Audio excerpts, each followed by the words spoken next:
नमस्तस्मै गणेशाय ब्रह्मविद्याप्रदायिने यस्यागस्त्यायते नाम विघ्नसागरशोषिणे ध्याये स्थिरेण चित्तेन गणेशं सर्वसिद्धिदं बुद्धिप्रकाशकं पूर्णं योगिनां हृदि संस्थितं स्वानन्देशं गणेशानं महावाक्यस्वरूपिणं तत्त्वमस्या प्रतिधरं सिद्धिबुद्धियुतं भजे. जय गजानन. भगवान गणेशांच्या दिव्यलीला नियुक्त असणाऱ्या गणेश पुराणाचे चिंतन आपण करतोय.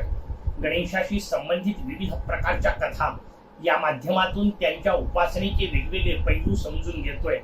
देवराजेंद्र आणि शूरसेनांचा संवाद आपल्या समोर सुरू आहे आणि देवराजेंद्र शूरसेन राजाला दुर्वेचं महत्व वेगवेगळ्या पद्धतीने समजावून सांगतायत. त्या कथेतला पुढचा कथाभाग आपल्या समोर येतो. आणखीन एक कथा त्यांनी आपल्या समोर ठेवली आणि सांगायला सुरुवात केली. देवराजेंद्र म्हणतात कथा थेऊर क्षेत्राची आहे. त्या थेऊर क्षेत्रावर म्हणजे ज्याला सध्या आपण थेऊर म्हणतो स्थावर क्षेत्र असं वर्णन त्याचं आपल्या समोर पुराणकारांनी केलं. या स्थावर क्षेत्रावर कौंडिन्य नावाचे एक महर्षी राहत होते. त्या महर्षी कौंडिन्यांच्या जीवनामध्ये त्यांनी दूर्वारपणाला आपल्या जीवनाचं व्रत ठरवलेलं होतं. तेवढाच एक विषय करत होते. व्यवस्थित समजून घ्या. या निमित्ताने उपासनेची जी काही वैशिष्ट्यपूर्ण पैलू आपण लक्षात घेतोय त्यातला हा एक पैलू व्यवस्थित लक्षात ठेवा, कारण हा आयुष्यभर करायचा आहे. उपासनेमध्ये खूप गोष्टी करण्याची आवश्यकता नसते, खूप वेगवेगळ्या गोष्टी करण्याची आवश्यकता नसते किंवा वेगवेगळे प्रकार वापरण्याची आवश्यकता नसते. एकच कुठला तरी विषय निवडायचा आणि तोच विषय सातत्याने करत राहायचा. जसं स्वामी विवेकानंदांचं एक वाक्य आहे. ते म्हणतात 50 जागी जर 2-2 फूट खोदलं ना तर 100 फूट खोदण्याची मेहनत होते, पाणी नसतं लागत. पाणी लागायचं असेल ना एकाच जागी 100 फूट खोदावं लागतं. ती जी रचना आहे ती उपासनेत सुद्धा महत्वाची असते. उपासना करताना एकच एक प्रकार निवडा. महर्षी कौंडिन्य फक्त दुर्वारपण करायचे, ते दुसरा कुठलाच मार्ग वापरायचे नाही. बाकी उपासना पद्धती बाजूला ठेवली. जास्तीत जास्त दुर्वा निवडत राहायच्या, त्या घेऊन यायच्या आणि मोरयाला वाहत राहायच्या. एवढंच उपक्रम, तेवढं एकच कार्य. घरातल्या सगळ्यांना सुद्धा आश्चर्य वाटतं. महर्षींच्या पत्नींना आश्रया तिचं नाव, ती आश्चर्यचकित झाली. काय आपला नवरा दिवसभर दुर्वा एक तर आणत राहतो नाही तर वाहत राहतो, एवढेच काम करतो, दुसरं काही उद्योग नाही का? काय या दुर्वांचं एवढं महत्व आहे? शेवटी एक दिवस तिने विचारलं की सतत दुर्वापण करता काय या दुर्वेचं एवढं महत्व आहे? महर्षी तिला प्रात्यक्षिक रूपात सांगतायत. कारण अशा व्यक्तिमत्वांना नुसतं पौराणिक कथा सांगून उपयोग नसतो. त्यांनी त्यांच्या पद्धतीचं, अर्थात लक्षात घ्या हे प्रात्यक्षिक ऋषी करू शकत होते, तुमची माझी ताकद नाही, पण त्या निमित्ताने कथा आपल्या समोर आली. महर्षींनी काम केलं. मोरयाच्या मूर्तीवर वाहिलेली निर्माल्य स्वरूपातली एक दुर्वा उचलली, ती तिच्या हातात दिली आणि तिला सांगितलं एक काम कर, ही दुर्वा घेऊन देवराज इंद्राकडे जा आणि देवराज इंद्राला सांग याच्या भारोभार सोनं दे. आश्चर्य वाटलं. एक लहानशी दुर्वा, हिच्या भारोभार सोनं, तेवढ्या करता देवराज इंद्राकडे कशा करता पाठवतायत? पण आता महर्षी आहेत, पतीला उलट बोलायची पद्धत नाही. या हिशोबात ती देवी उठली. ऋषींनी तिला आपल्या तपस सामर्थ्याने स्वर्गामध्ये नेऊन पोहोचवलं. एक ऋषी पत्नी दारात येऊन उभी आहे म्हटल्यानंतर देवराज इंद्र स्वतः स्वागताला आले. त्यांना आश्चर्य वाटलं, कारण काहीतरी तेवढं महत्वाचं काम असल्याशिवाय स्वर्गाचा असा वाट पकडणार नाही. स्वाभाविक तिचं आगत स्वागत केलं. आईसाहेब बसा म्हणून सांगितलं. प्रार्थना केली देवराज इंद्रांनी. काय असं घडलेलं आहे? कशा करता आपल्याला इथे यायचं काम पडलं? तिने आपल्या हातातली दुर्वा दिली आणि सांगितलं याच्या भारोभार मला सोनं माझ्या पतीने मागितलेलं आहे. मनातल्या मनात देवराज सुद्धा एक मिनिट हसले असतील. काय अजब प्रकार आहे, एवढ्या करता स्वर्गात पाठवायची काय गरज आहे? पण ऋषींनी पाठवलंय, नाही म्हणता येत नव्हतं. देवराज इंद्रांनी एक काम केलं, कुबेरांना बोलावलं. कारण पैशाचा संबंध त्यांच्याशी आहे, खजिना सगळा त्यांच्याकडे आहे. कुबेरांना बोलावण्यात आलं. कुबेरांना सांगण्यात आलं या दुर्वेच्या भारोभार सोनं या ऋषीपत्नीला आईसाहेबांना प्रदान करा. कुबेराने एक छोटासा तराजू घेतला. आता एवढीशी दुर्वा, तराजू लागणार किती? लहानसा तराजू घेतला. तराजूत एका बाजूला ठेवलं. पहिल्यांदा तर म्हटले होते कुबेर, अहो आईसाहेब एवढंसं काय मागता, वाटेल तेवढं घेऊन जा. ती म्हणजे मला काय करायचंय सोनं, वाटेल तेवढ्याचा प्रश्न नाही. पतीने सांगितलंय या दुर्वेच्या भारोभार सोनं आण. म्हणून कुबेरांनी छोटासा तराजू घेतला. तराजूत एका बाजूला दुर्वा ठेवली, दुसरीकडे सोनं टाकायला सुरुवात केली. वाटेल तेवढं सोनं तराजू बदलावं लागले.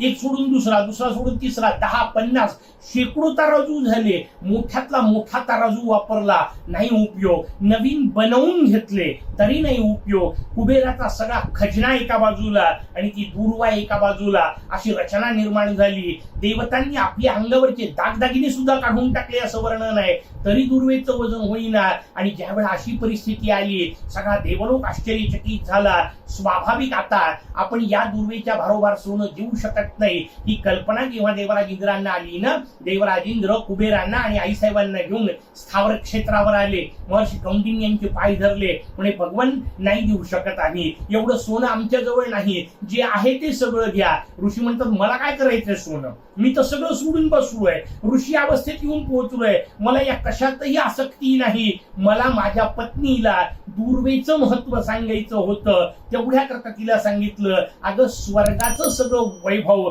एका बाजूला आणि माझ्या मोरयाला समर्पित केलेली दुर्वा एका बाजूला. ऋषी सांगतात दुर्वेचं महत्व सांगताना त्यांनी श्लोक सांगितला. ऋषी म्हणतायत गंध मात्रेन दुर्वायः संतुष्टो जायते प्रभू. अरे वाहण्याचा भाग सोडून देतो तो खूप नंतरचा.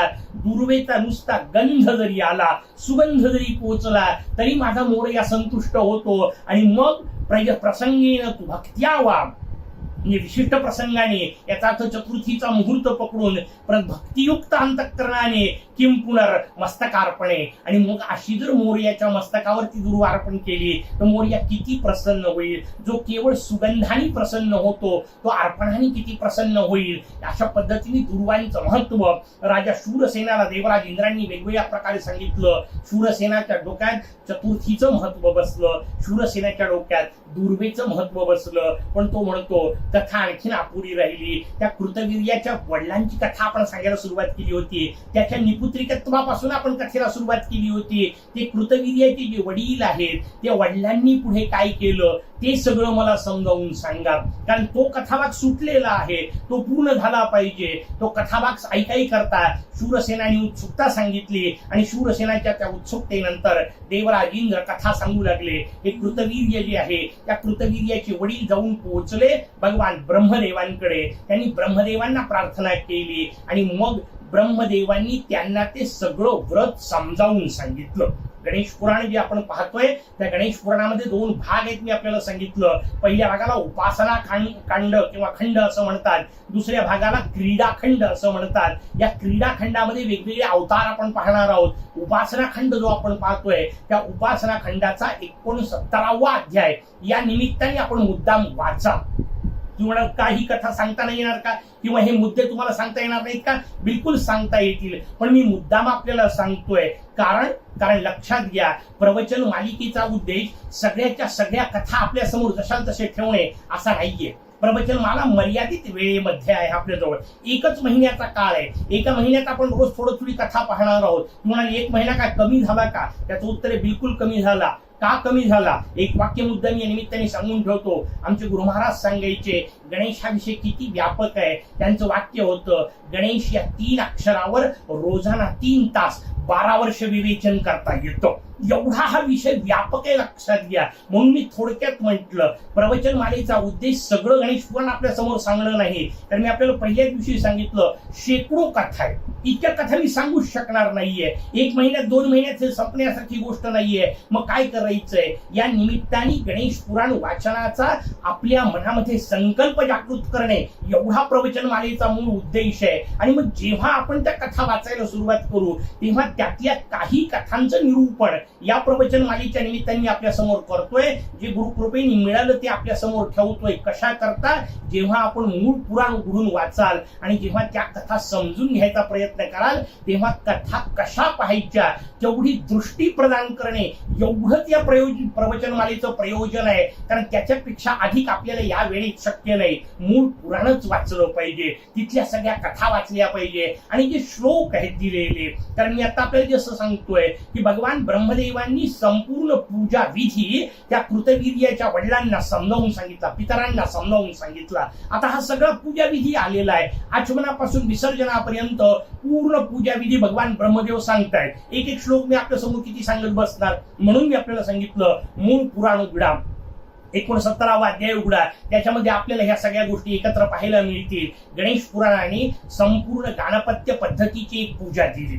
दुसऱ्या बाजूला मुद्गल पुराणानेही अशी पूजा दिली. गाणपत्य परंपरा जी मी आपल्याला सांगितलं, गणेश योगींद्राचार्य महाराजांच्या हिशोबातली गणेश योगींद्रांचा जो मठ आहे, योगींद्र मठ मोरगावला, तिथून प्रकाशित केलेला ग्रंथ आहे. हेरंबराज महाराजांनी संपादित केलेली पूजा आहे. वेगवेगळ्या पूजा आपल्याला मिळतील. वेगवेगळ्या याचा अर्थ पूजा एकच आहे, मंत्र वेगवेगळे आहेत. गणेश पुराणाने वेगळे मंत्र दिले, मुद्गल पुराणाने थोडे वेगळे मंत्र दिले. आपल्याला पूजा विधी म्हणून मिळतो, त्याच्यातही थोडे बदल आपल्याला पाहायला मिळतील. तुम्हाला हे बदल का आहेत त्याचं उत्तर आहे, बदल नाही महत्वाचे, सांगायचंय उपासना करा. मग त्या उपासनेकरता अधिक सुलभ करत वेगवेगळ्या गोष्टी आपल्या समोर मांडण्यात आल्या. त्या सगळ्या सुलभ असणाऱ्या गोष्टींचा उपयोग करावा आणि आचमनापासून विसर्जनापर्यंत केवळ गणेश मंत्र. म्हणाल हा अट्टहास का? थोडं समजून घेण्याचा प्रयत्न करा. लक्षात ठेवा, वाक्य वापरताना पटकन वापरलं जातं, त्यात काय सगळे देव सारखेच? त्याचं उत्तर आहे बरोबर आहे, पण सगळे देव सारखे हा जो नियम आहे ना, हा निर्गुण निराकाराच्या पातळीवरचा आहे, सगुण साकाराच्या नाही. मी कुठल्याही देवतेचा अपमान नाही करत आहे, अधिक्षेप करत नाहीये, ती आपली पात्रताच नाहीये.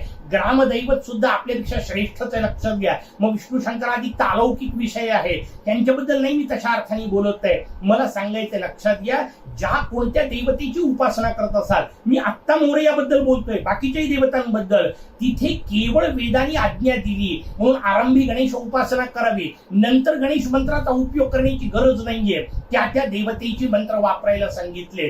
गणेश उपासना करताना आचमनापासून विसर्जनापर्यंत फक्त गणेश मंत्र अशा पद्धतीची उपासना आपल्या समोर आहे, शास्त्राने दिलेली आहे. कारण लक्षात घ्या, सगुण साकार उपासना जेव्हा करायची ना, तेव्हा प्रत्येक देवतेची उपासना वेगळी असते, तशीच असायला पाहिजे. एक लहानचं उदाहरण देतो, म्हणजे माझ्या सांगण्यातला भाग आपल्याला नेमकेपणाने लक्षात येईल. आमचा एक मित्र होता, याच मुद्द्यावर माझ्याशी भांडायचा, म्हणजे सगळे देव सारखेच आहेत, काय हरकत आहे एकच पूजा केली तर. मी त्याला समजावून खूप वेळा सांगितलं, पण जेव्हा जमलं नाही तेव्हा म्हटलं एक काम कर, चल आपण मंदिरात जाऊ. आमच्या गावामध्ये एक देवीचं मंदिर आहे, त्या मंदिरात त्याला घेऊन गेलो. म्हणजे आज आईसाहेबांची महापूजा करू, म्हणजे करू, हरकत नाही. आता आईसाहेबांच्या महापूजेचं सगळं साहित्य घेतलं.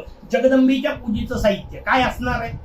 जगदंबेच्या पूजेच्या साहित्यामध्ये साडी घेतली, म्हणजे नऊवारी घेतली, त्यानंतर खण घेतला, बांगड्या घेतल्या, तिचं सगळं मी प्रसाधनाचं साहित्य घेतलं, तिच्या बाकीच्या स्त्री वस्तू ज्या असतात, स्त्री सौंदर्याच्या वस्तू, त्या सगळ्या घेतल्या आणि हे सगळं ताट तयार करून गजरी इत्यादी घेऊन पूजेकरता निघालो. मी त्याला पुन्हा दारात प्रश्न विचारला, म्हटलं सगळे देव सारखे? म्हणे हो बिलकुल सारखे. म्हटलं एक काम कर, चल हनुमंताची पूजा करू. आता हातामध्ये सगळं आईसाहेबांच्या पूजेचं साहित्य आहे. हे साहित्य घेऊन जर समजा हनुमंताच्या मंदिरात गेले आणि त्या वज्रांग बलीची पूजा करायला सुरुवात केली, तर डोक्यात गदा घालील की नाही? त्याच्यासमोर साडी ठेवा, चोळी ठेवा, बांगड्या ठेवा, मारणार नाही का? समजून घ्या, त्यात त्यांचा अपमानाचा कोणाचा विषय नाहीये. जर गणेशाची उपासना करताय तर सगळे गणेश मंत्र दिलेत ना शास्त्राने. एकनिष्ठतेचा जो भाग आहे तेवढा त्यातला भाग घ्या. माझं म्हणणं नाही मिळाले ठीक आहे, ज्या पद्धतीने करताय त्या पद्धतीने उपासना करा, ती सोडू नका. नाही तर हे मंत्र मिळत नाही तर ते आम्ही करणार नाही असल्या प्रकार करता नाही सांगत आहे, त्यातला भाव समजून घ्या. पण मंत्र आहेत, मिळवा, थोडसा कष्ट घ्यावेत, त्याच्यानंतर उपासनेचा आनंद वेगळा असतो. गणेश उपासनेचे सगळे मंत्र आपल्या समोर गणेश पुराणकारांनी दिले. भगवान ब्रह्मदेव त्या कृतवीर्याच्या वडिलांना सगळी पूजा समजावून सांगतात. कृतवीर्याच्या वडिलांनी सगळी पूजा समजून घेतली, त्या पूजेचे सगळे विधानं समजून घेतले, कशा पद्धतीने एक एक मंत्र वापरायचा, वेगवेगळ्या पद्धतीने दोन्ही पद्धती दिल्या. तिथे आपल्या समोर गणेश पुराण जेव्हा आपण उघडाल, 69वा अध्याय मी आपल्याला वारंवार सांगतोय, तो जेव्हा उघडाल दोन्ही पद्धतीने दिल्या. वैदिक पद्धतीची पूजा सहस्र शीर्षापासून सुरुवात करत पुरुष सूक्तांनी मंत्र दिलेत, किंवा आपू मंत्र पौराणिक म्हणून हे दुसरे मंत्र दिले. दोन पैकी जे शक्य असेल त्या पद्धतीने, काहीच शक्य नसेल गजानन नावाने काहीच उपचार नाही मिळाले, निदान दुर्वा, वारंवार तेवढं सांगतोय, कुठल्याही पद्धतीने श्रद्धेने पूजन करा. हा भाग जो आहे तो जास्त महत्वाचा आहे. तो भाग आपल्या समोर सांगायला सुरुवात केला. कृतवीर्याने ती सगळी कथा समजून घेतली. ऐकल्यानंतर ती सगळी टिपून घेतली. आता आपल्या मुलांना द्यायची कशी? पितृलोकातून प्रत्यक्ष येता येत नव्हतं. पण लक्षात घ्या, तुमच्या माझ्या संस्कृतीने सांगितलं, आपण जे 3 देह पाहिले होते की त्रिपुरासुराच्या वेळा, हा स्थूल देह असतो. हा नाही स्वर्गात जाऊ शकत, हा नाही नरकात जाऊ शकत, हा इथंच पडणार आहे. आतमधल्या सूक्ष्म देहाचा संबंध, सूक्ष्म देहाने जाणं येणं शक्य आहे. ते पितर सूक्ष्म देहाने आले असं वर्णन आहे पुराणांमध्ये. भाव आपला समजून घ्या. चतुर्थीचं व्रत आलं एवढा भाग, सूक्ष्म असतो की नसतो या नादात नका पडू. सूक्ष्म देहाने ते पितर आले. सूक्ष्म देहाचा संबंध कशाशी असणार आहे? स्वप्नाशी. म्हणून राजाला मिळालं कुठं व्रत? स्वप्नात मिळालं असं वर्णन आहे. कारण आलेले पितर जर सूक्ष्म देहाने आले असतील तर ते सूक्ष्म देहाशी संपर्क करू शकतात. म्हणून राजाला स्वप्नात त्यांनी सगळं व्रत समजावून सांगितलं. आणि साक्षात्कार नावाचा एक प्रकार आपल्याकडे सांगितलाय. ती जी लिहिलेली पोथी होती ती दृश्य रूपात तिथे त्याला मिळाली. असंही प्रकारचं वर्णन आपल्या समोर येतं. राजा उठला, आश्चर्यचकित झाला. आपले वडील आपल्याला काहीतरी व्रत सांगतायत. ते सगळं व्रत त्यांनी स्वप्नात ऐकलं होतं. किती मजबूत होतं लक्षात घ्या त्याची स्मरणशक्ती. स्वप्नात ऐकलेलं त्याच्या लक्षात होतं. ते सगळं स्वप्नातलं तो लक्षात ठेवला. उठला, त्या पूजनाचा विचार. तुम्हाला एवढं कसं सगळं व्यवस्थित लक्षात राहिले? त्याचं उत्तर समजून घ्या. त्याच्या डोक्यात ते निपुत्रिकत्वाचा भाग कायम पक्का बसलेला आहे. आणि ज्या गोष्टीचं चिंतन माणसाच्या डोक्यात चालत असतं ना, ती गोष्ट त्याला लवकर समजते. कारण त्याच्या कामाची आहे. स्वार्थाची असली, उपयोगाची असली, लाभाची असली की गोष्ट बरोबर कळते. बाकीच्या गोष्टींच्या बाबतीत नाही, तू सांगत होता पण माझं काही लक्षच नव्हतं असं वाक्य आपोआप येतं. पण कामाचा असू द्या, पलीकडच्या खोलीत सांगितलं असलं तरी ऐकू येतं. हा जो भाव आहे तो इथेही आहे, आपल्याला समजून घ्यायचा. त्या राजाने ती सगळी कथा ऐकून घेतली. पुढचं वाक्य म्हणून मजेदार आहे. आपल्या गुरु महाराजांकडे गेला. त्या गुरु महाराजांच्या समोर ती पोथी ठेवली जी त्याला स्वप्नात मिळाली होती. त्यांनी लिहून काढली असं म्हणा फार तर. ती पोथी ठेवली. गुरु महाराजांनी त्याला ते व्रत समजावून सांगितलं असं कथा आपल्याला सांगते. तुम्ही म्हणाल मग गुरु महाराजांना याचा अर्थ माहिती होतं की नाही? त्याचं उत्तर आहे हो, माहिती होतं. मग तुम्ही म्हणाल सांगितलं का नाही? त्याचं उत्तर व्यवस्थित समजून घ्या. पूजा तेव्हाच सांगून उपयोग असते, उपासना तेव्हाच सांगून उपयोग असते, साधना तेव्हाच सांगून उपयोग असते जेव्हा ऐकणेवाला स्वतः विचारेल. कारण त्याच्याशिवाय त्याचा उपयोग नाही. गुरु महाराज स्वतः सांगायला गेले, अरे तू असं असं कर, की स्वाभाविक समोरच्या डोक्यात येतं यांना काहीतरी विनाकारण सांगत राहतात, अशाने कुठं पोरग होतं का? हा झाला असता की नाही विषय? तुमच्या माझ्या डोक्यात येतो, त्याच्याही डोक्यात आला असता. आता जेव्हा त्याच्या पितरांनी येऊन त्याला स्वप्नात सांगितलं आणि आम्हाला हे ब्रह्मदेवांकडून मिळाले असं सांगितलं, तेव्हा राजाचा विश्वास बसला. मग विश्वास बसलेला राजा त्यांच्याकडे गेला. मग त्यांनी ती सगळी पूजा समजावून सांगितली आणि कशी कशी करावी ते सांगितली. हे सूत्र व्यवस्थित लक्षात घ्या. कशी पूजा करावी, ती कशी करावी याचे अनेक मार्ग आहेत. पण एक गोष्ट व्यवस्थित लक्षात ठेवा, एवढं एक सूत्र निदान लक्षात ठेवा. कोणतं? ती पूजा करत असताना जे काय वापराल ते उत्तमातलं उत्तम असलं पाहिजे. हे सूत्र व्यवस्थित लक्षात ठेवा, नाहीतर पंचायत होते. आयुष्यात घडलेला प्रसंग म्हणून तुम्हाला सांगतो. वास्तविक इतर वेळा माझ्या घरचे लहान बंधू सगळा व्यवहार सांभाळायचे. एक दिवस मला चुकून दुकानात जावं लागलं. कारण इतर वेळा मी उपासनेच्या साधनेच्या याच्यात असायचो. एक दिवस दुकानात गेलो. त्या दुकानदाराला विचारलं, म्हटलं सुपाऱ्या पाहिजे होत्या. म्हटलं सुपाऱ्या दे. त्यांनी मला अजब प्रश्न विचारला, म्हणे खायची का पूजेची? मला तर आश्चर्य वाटलं. म्हटलं हे 2 प्रकार काय वेगळे असतात? दोन्ही दाखव. नाही का, मला उत्सुकता निर्माण झाली. मी त्याला दोन्ही मागितल्या. त्यांनी खाण्याच्या म्हणून सुपाऱ्या माझ्या समोर ठेवल्या, ज्या अत्यंत सुंदर होत्या, टपोऱ्या होत्या, भरीव होत्या, सकस होत्या. आणि पूजेच्या म्हणून त्यांनी माझ्या समोर ठेवल्या. पार छिद्र पडलं होतं, आतमध्ये किडे फिरत होते, ते इकडून तिकडं पोखरलेलं होतं. सुपारी आपटली तर त्याच्यातून भुगा बाहेर पडत होता. मी त्याला म्हटलं, अरे भल्या माणसा, शिव्या देता येत नाही, मला नाईलाज आहे, पण लक्षात घे, ही सुपारी तुम्हाला पूजेची म्हणून दिली. ही सुपारी मी घरी नेणार, पूजेच्या तिथं स्थापन करणार, याच्यावर संकल्प करणार. कोणता? श्री ब्रह्मणस्पतये सिद्धिबुद्धी सहिताय सांगाय सपरिवाराय सशक्तिकाय सायुधाय सावरणाय, याच्यावर भगवान बसणार. अशा फुटक्या सुपारीवर, इकडून तिकडे छिद्र पडलेल्या, भुगा पडत असलेल्या अशा सुपारीवर जर भगवान बसला तर मला सांगा, तो मला घर कसं देईल? आमचे गुरु महाराज मस्त सांगायचे, भगवंताच्या समोर जर लिबलिबीत केळ ठेवलं तर पोरग मजबूत कसं होईल? त्यातला विनोदाचा भाग बाजूला सोडा, पण त्यातला भाव समजून घ्या. मोरयाला जे काय समर्पित करायचं ते अप्रतिमातलं अप्रतिम असलं पाहिजे. कारण जगत नायक पूजा स्वीकारणारे, विश्वनायक पूजा स्वीकारणारे, अनंत कोटी ब्रह्मांड नायकाची पूजा आपण करतोय. प्रत्येक गोष्ट किती सुंदर असली पाहिजे. राजाला ते सगळं समजावून सांगितलं. राजाने व्रत केलं, व्रताचा परिणाम निश्चितपणे होणार. या हिशोबात राजाला संततीची चाहूल लागली. राणी गर्भवती झाली. योग्य काळी राणीला पुत्र झाला. पण आईला गंमत लक्षात, पण म्हटलं की सगळं गेलं. पण काय झालं, जो पुत्र जन्माला आला होता ना, त्याला ना हात होते ना पाय होते. बिना हातापायाचं लेकरू जन्माला आलं. राजाला धक्का बसला. राजालाच धक्का बसला असं नाही, सूत शौनकांचा संवाद चालू आहे. शौनकांना धक्का बसला. शौनकांनी सूतांना प्रश्न विचारला. प्रत्यक्ष ब्रह्मदेवांनी व्रत सांगितलं. राजाच्या वडिलांनी त्याला ते येऊन स्वप्नात सांगितलं. राजाने ते व्रत व्यवस्थित केलं, तरी मुलगा असा का जन्माला आला. राजाच्याही डोक्यात प्रश्न आहे, शौनकांच्याही डोक्यात प्रश्न आहे. पण उत्तर मिळण्याकरता एक दिवस वाट पाहावं लागेल की नाही, उद्या पाहू. तोपर्यंत जय गजानन. गणेश भक्तांनो, आपल्या चॅनेलला सबस्क्राईब करा, व्हिडिओला लाईक करा आणि आपल्या मित्रपरिवारासोबत नक्की शेअर करा. जय गणेश.